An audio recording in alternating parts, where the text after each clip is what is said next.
सुप्रभात प्यारे छात्रों। आज हमारा फिर से हिंदी का पीरियड है और आज हम एक बार पुनः वापस व्याकरण पढ़ने जा रहे हैं। व्याकरण में एक वही बहुत ही छोटा और सबको नॉन में जो है सब जन अच्छे से जानते हैं वही अध्ययन बिंदु हम वापस ले रहे हैं, जिसे हम कहते हैं काल। काल क्या होता है वो आप बहुत अच्छे से समझते हैं।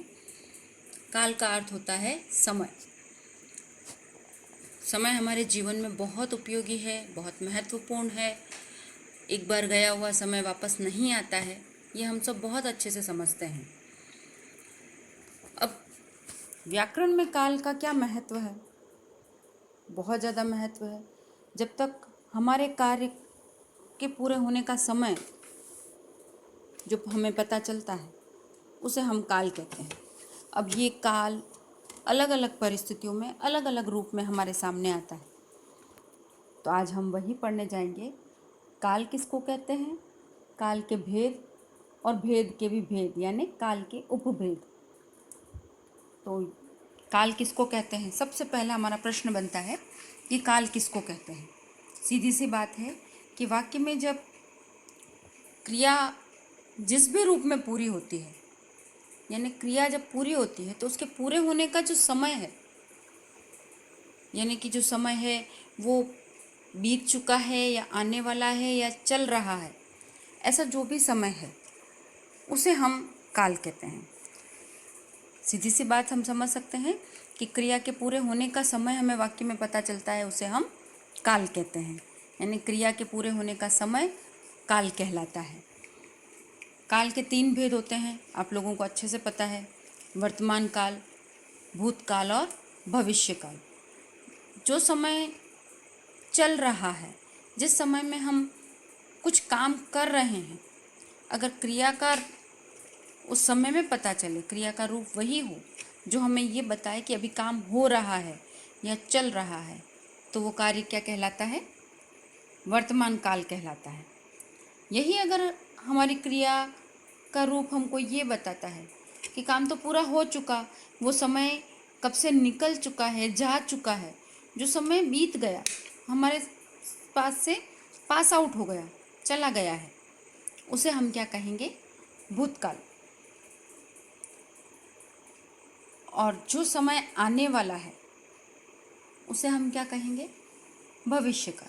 सीधी सिंपल सी बात है। बहुत ही साधारण सा विषय आज हमारे पास है कि समय क्या है। क्रिया के रूप से वाक्य में व्याकरण की दृष्टि से क्रिया के रूप से हमें समय का जो पता चलता है वाक्य में, या कार्य के होने का समय पता चलता है, उसे हम काल कहते हैं। काल के 3 रूप हैं, वर्तमान, भविष्य और भूतकाल। वर्तमान काल जहाँ काम हो रहा है, भूतकाल जहाँ काम हो चुका है और भविष्य काल जहाँ काम होगा। बस ये जो क्रिया हो रही है, वर्तमान यानी हो रहा है, हो रही है, चल रहा है, इनकी क्रियाएं इसी रूप में आएगी। और भूतकाल में हो गया, गया था, चला गया था, सो गया था, जहाँ पर इस तरीके की क्रियाएं आए वहाँ पर भूतकाल होता है। और आएगा, जाएगा, खाएगा, पिएगा, इस तरीके की क्रियाएं जहाँ आए गागेगी लेकर, वहाँ पर सीधी सिंपल सी बात है कि क्रिया होने वाली है, तो वहाँ कौन सा काल होगा? भविष्य काल। अब वर्तमान काल के जो भेद हैं वो हम अभी समझेंगे।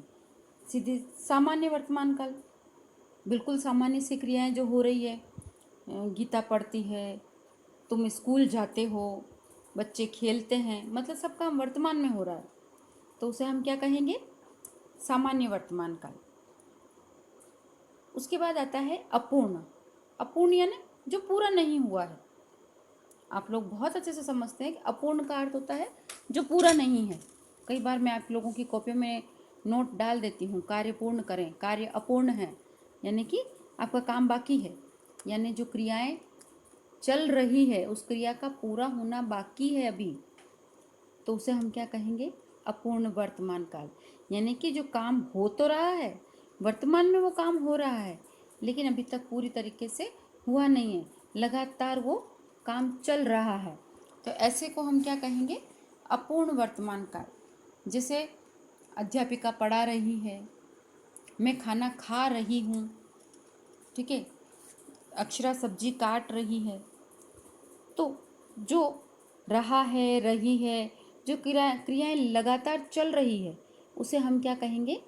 अपूर्ण वर्तमान काल। उसके बाद आता है संदिग्ध वर्तमान काल। संदिग्ध वर्तमान काल, संदिग्ध का अर्थ होता है संदेह, किसी चीज में शंका का होना। जहाँ आप लोग समझते ना, डाउट किसको कहते हैं, कि हमको डाउट है, यानी काम हमें कुछ शक सा है, तो उसी को कहते हैं संदिग्ध। तो यहाँ पर हमारे वर्तमान काल के आगे संदिग्ध, यानी हम काम के पूरे होने या नहीं होने में, या हो रहा है नहीं हो रहा है में हम श्योर नहीं है, हमको थोड़ा शक है। जैसे कि कई बार आप देखते हैं, आप खेल रहे हैं और बाहर कोई पूछे मम्मी क्या कर रही है, आप घर का कोई काम, मम्मी ये कर रही होगी, मम्मी खाना बना रही होगी, मम्मी सो रही होगी, या बर्तन मांज रही होगी। इसी तरीके से कोई भी काम, ऐसा काम हो रहा होगा, आप श्योर नहीं है कि हो रहा है, आपने वो देखा है कि ऐसा इस वक्त पे ये होता है, तो आप उस हिसाब से बोल दे जाते हैं ऐसा होता है, ऐसा हो रहा होगा। माँ खाना बना रही होगी, बना रही मतलब काम आपके हिसाब से गोइंग ऑन है, वो चालू में है, लेकिन आप में थोड़ा सा आपको शक है, हो सकता है नहीं भी हो, इसलिए आप इस तरीके की संभावनाएं व्यक्त कर दें।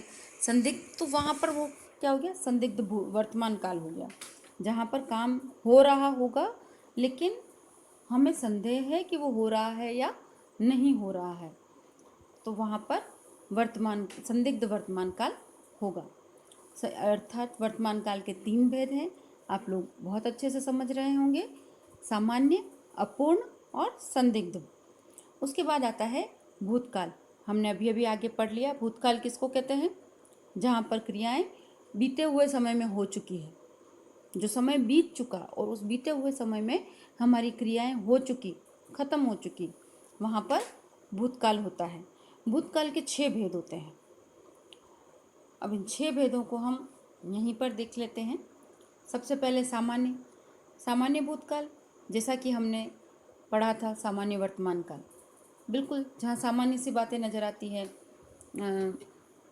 हम छोटे थे तब बहुत खेलते थे, ठीक है, शिवाजी वीर योद्धा थे, महाराणा प्रताप स्वाभिमानी थे।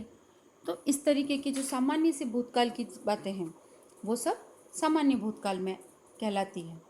उसके बाद आता है आसन्न भूतकाल।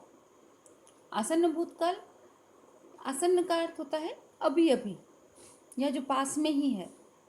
तो जो क्रियाएं अभी अभी खत्म हो गई, यानी कि अभी हो रही थी लेकिन अब खत्म हो गई, यानी काम अभी अभी पूरा हुआ है, अभी अभी पूरा हो चुका, ठीक है। तो ऐसी क्रियाओं को हम भूतकाल में गिनते हैं, क्योंकि काम तो हो चुका, समय तो निकल चुका, लेकिन वो अभी अभी खत्म हुआ है, इसलिए हम उसको क्या कहेंगे? आसन्न भूतकाल, ठीक है। मैंने खाना खा लिया, मतलब खाना खाने का जो काम है वो मैंने पूरा कर लिया है, अभी अभी मैं ख़त्म कर लिया, ठीक है। माँ ने खाना बना लिया, मैंने अपना होमवर्क पूरा कर लिया, यानी काम को मैंने अभी अभी ख़त्म किया है, अभी अभी लंच ख़त्म हो गया, यानी कि जो भी काम हम कर रहे हैं, जो भी क्रियाएं हम कर रहे हैं, वो कुछ समय पहले ही, यानी ज़्यादा समय नहीं बीता है, उस समय पहले ही वो क्रियाएं खत्म हुई है, अर्थात उसको हम क्या कहेंगे? आसन्न भूतकाल। उसके बाद आता है पूर्ण भूतकाल। बिल्कुल, अभी हमने अपूर्ण का अर्थ समझा, उसी के साथ पूर्ण का अर्थ भी समझा है, अपोजिट हैं दोनों एक दूसरे के। यहाँ पर एक चीज़ और क्लियर हो जाती है हमारी, कि अपूर्ण का विलोम पूर्ण होता है, या पूर्ण का विलोम अपूर्ण होता है। तो जहाँ पर कोई चीज़ पूरी हो चुकी, पूरी तरीके से समाप्त हो चुकी, क्रिया पूरी तरीके से खत्म हो चुकी है, उसे हम क्या कहेंगे? कि वो पूर्ण भूतकाल है, ठीक है, यानी कार्य पूरा हो चुका। मैंने अपना होमवर्क खत्म कर लिया था, यानी जो क्रिया है वो बहुत समय पहले ही खत्म हो गई है। ठीक है, मैंने अपना होमवर्क खत्म कर लिया था, यानी मैं किसी समय की बात कर रही हूँ, उस वक्त तक तो मैंने अपना गृह कार्य खत्म कर लिया था। मैं कल स्कूल पहुँच गई थी, यानी मैं कल स्कूल गई थी, मेरी क्रिया कल ही खत्म हो गई थी। अब उसके वापस कोई शुरुआत की गुंजाइश नहीं, उसके अधूरे होने में कोई गुंजाइश नहीं है। काम मेरा खत्म हो चुका था, मैंने अपना पाठ 4 घंटे पहले ही खत्म कर लिया। तो जहाँ पर क्रियाएं लंबे समय पहले ही पूर्ण हो गई, पूरी हो चुकी, उसे हम क्या कहेंगे? पूर्ण भूतकाल। अब आता है अपूर्ण भूतकाल, जो हमने पढ़ा उसका भी बिल्कुल विपरीत। अभी अभी मैंने आपको बताया, पूर्ण का विलोम अपूर्ण और अपूर्ण का विलोम पूर्ण। तो भूतकाल में ये दोनों ही भेद आ रहे हैं। तो भूतकाल में अगर दोनों भेद आ रहे हैं तो निश्चित छोटी सी चीज़ है, जहाँ पर भी किसी भेद का टॉपिक है, किसी भेद का विषय जो है, या जो उसका शीर्षक दिया गया है, अगर उस शीर्षक का अर्थ हम समझ लेते हैं तो उस चीज़ को समझने में हमें आसानी हो जाती है।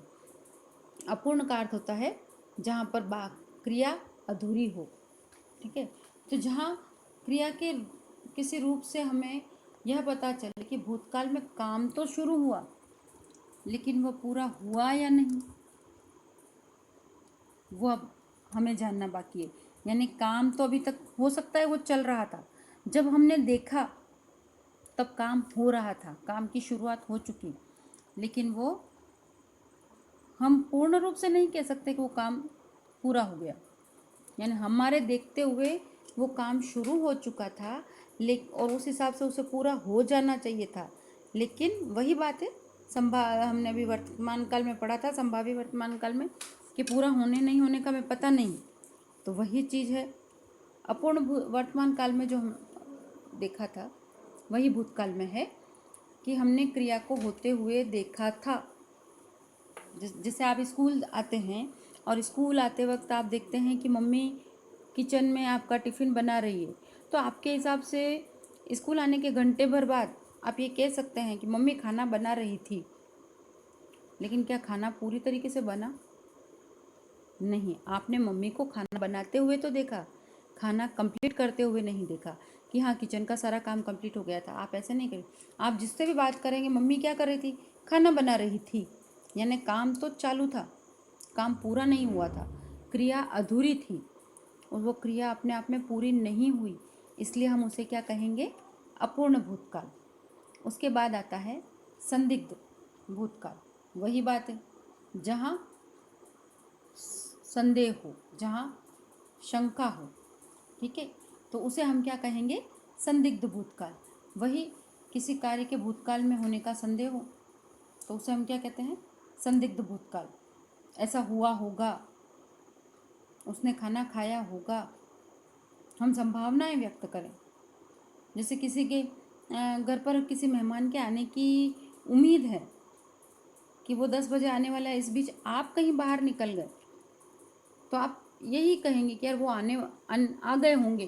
क्यों? क्योंकि वो 10 बजे आने वाले थे और अभी घड़ी 12 बज रही है, तो आप तो यही सोच रहे होंगे बाहर कि हाँ वो घर पर मेहमान आ गए होंगे, लेकिन ज़रूरी नहीं है कि वो आए हों। आपके हिसाब से क्रिया पूरी हो गई, लेकिन उसमें एक संदेह रहता है, आप श्योर नहीं होते, उसे हम क्या कहेंगे? संदिग्ध भूतकाल। उसके बाद आता है हेतु मत भूतकाल। ये हमारा छठा भेद है भविष्य भूतकाल का। तो वो उस हेतु, जैसे हेतु का अर्थ होता है कारण। अब हेतु हम लोग जब प्रार्थना पत्र लिखते हैं तो एक टॉपिक आपने निश्चित देखा है कि हम संबोधन लिखने के बाद अधिकारी को नीचे की तरफ एक लाइन लिखते हैं विषय, और विषय में जो भी विषय होता है उसके आगे लगा देते हैं हेतु, अवकाश हेतु, सफाई करवाने हेतु। तो इस हेतु का अर्थ होता है कारण। यहाँ पर हेतु मत भूतकाल, तो निश्चित कारण का भी कोई न कोई इसके अंदर संबंध होगा। तो वही बात है, जहाँ पर क्रिया के साथ उस क्रिया का कारण भी बताया जाए। ठीक है, क्रिया भूतकाल में हो चुकी है और उस भूतकाल में होने वाली क्रिया का हम कारण साथ में बताएं, तो वहाँ पर भूत हेतु हेतु मत भूतकाल होता है। तुम पढ़ते तो पास हो जाते, यानी आप फेल हो चुके हो, और फेल होने का कारण ये है कि आपने पढ़ाई नहीं की। ठीक है, ठीक है। ये मेहनत करते तो पास हो जाते हैं। इस तरीके से जहाँ पर भी किसी भी क्रिया के आगे हम कोई क्रिया जोड़े, मेहनत करना भी क्रिया है, पास हो जाते, पास होना भी क्रिया है, दोनों क्रियाएं साथ में संबंध के साथ आए। और अगर सामान्य भाषा में हम समझें तो किसी भी क्रिया के पूर्ण होने के पीछे उसका अपना कोई कारण भी बताया जाए तो उसे हम हेतु हेतुमत भूतकाल कहते हैं। उसके बाद तीसरा और अंतिम हमारा काल आता है भविष्यत काल। भविष्यत काल जो भविष्य में होने वाला है, आने वाले समय में, यानी क्रिया के जिस रूप से आने वाले समय में कार्य होने का बोध होना, पता चलना, हमें पता चलता है कि कार्य होने वाला है, उसे हम क्या कहेंगे? उसे हम कहेंगे भविष्यत काल। भविष्यत काल के भी 3 भेद हैं। ठीक है, तीनों भेद, सबसे पहले वही बात, सामान्य भविष्यत काल, सामान्य भूतकाल हो, सामान्य भविष्यत काल हो, सामान्य वर्तमान काल हो, इनमें बिल्कुल सामान्य सा जो रूप आता है उसे हम क्या कहते हैं? सामान्य। यहाँ पर भी यही है कि भविष्य में होने वाली घटनाओं का जो सामान्य रूप है, सामान्य क्रियाएं हैं, उन सामान्य क्रियाओं का बोध हो, उसे हम सामान्य भविष्यत काल कहते हैं। बच्चे विद्यालय जाएंगे, सामान्य क्रिया है। हम खाना खाएंगे, सामान्य क्रिया है। ठीक है। उसके बाद आता है संभाव्य भविष्यत काल, यानी वही हम सब किसी कार्य को होने की संभावना हो, जिस कार्य को होने की संभावना हो, लेकिन जरूरी नहीं कि वो हो ही चुका हो, बस संभावना है। तो इसी तरीके से उसे किसी कार्य की कल छुट्टी हो सकती है।